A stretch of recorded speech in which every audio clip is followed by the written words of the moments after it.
Ay na Merry Christmas ang lahat. Kakanta tayo ng Liwanag at Ligaya. Ngayong Pasko, magdiriwang ang mundo. Sa pag-ibig mo'y may himala. Ay panibagong simula. Ngayong Pasko, babalik ang saya. Dahil guys, December 25 na ngayon. Actually, alas 12 ko ginawa, so 12:26 na. Merry Christmas guys! Nakapamasko na ba kayo? Ako kanina may candy, may chicheria, may pera, konti lang pero okay na pangkain. Sa lahat, kung may ginawa kang masama, magbago na kayo, magpray kayo. Kung pwede mo naman i-share dito, comment nyo lang, comment. Kung ayaw nyo, okay lang. Pero tanong ko lang, ikaw, kumusta ang Pasko mo? Ayan. Bedtime story. Bedtime story. Bedtime story. Kuya Marky. Bedtime story. Bedtime story. Nakakatakot na kung ako tatanungin ang bedtime story natin, ikaw, kumusta? Anong Pasko mo? Kanina, nag-ikot-ikot ako, walang magawa, namamasko.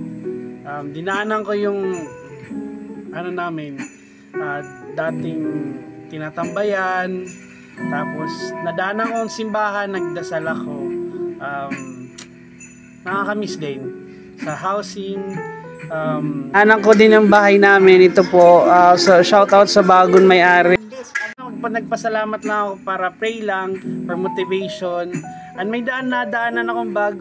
Shoutout pala sa ako po nakukuha. Sira na po, napulot ko po. Yan, sira na siya. Ayusin na lang. Pwede pa siya magamit, kaya thank you. Pero kung bawal tukunin, ibusolin naman. sorry. Kung sino ang nakakapanood, thank you. Merry Christmas na lang. Tapos sa may-ari ng bahay, sa bago, gusto ko lang malaman kung kasi collateral yun dati sa isang bangko na nangyari, napunta sa kanila. Gusto ko lang malaman kung paano, kasi may shoutout ko pala yung kaibigan ko, John Michael Sia. Sabi niya kasi dati na kami daw ang pinakamaraming utang sa Coca-Cola nung nag-dealer kami. Yun ang gusto kong malaman. Gusto ko i-audit pero ayaw nilang pabuksan. Nagtatanong ako ano meron, tapos bakit sa amin sinisisi, tapos ayaw naman nila ibigay, di ba? Pero at least gusto ko lang malaman, kasi hindi mo naman best friend ang ignorance. Ayan. So, yun lang. Hindi ko alam kung yun yung dahilan bakit maraming ayaw kaming magnegosyo o ayaw kaming magtrabaho, tapos may conspiracy ba? Matanggal, tapos mas maganda na lang alamin ang history. Ayan.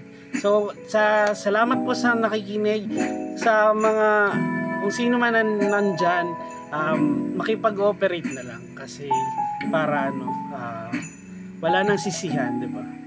Tapos na yun, pero gusto lang malaman kung anong nangyari, bakit gano'n. Kasi buhay pa yung company ata, di ko alam. Hanapin yung FS Store. FS. Kasi yung bigasan namin, nawala na din. Pero, negosyo naman yun. So, pinagpawisan, may mga taong kumukuha ng negosyo ng ibang negosyo, tapos isirain. Yun lang. So, mag-ingat po ang lahat. Ingat po kayo. Kung may gusto kayong kwentong i-share, sulat lang kayo. Subscribe. Salamat sa nag-subscribe. Follow nyo ako. FB, TikTok, YouTube, Marky Arjo. Panibagong simula ngayong Pasko. Babalik ang subscribe for watching.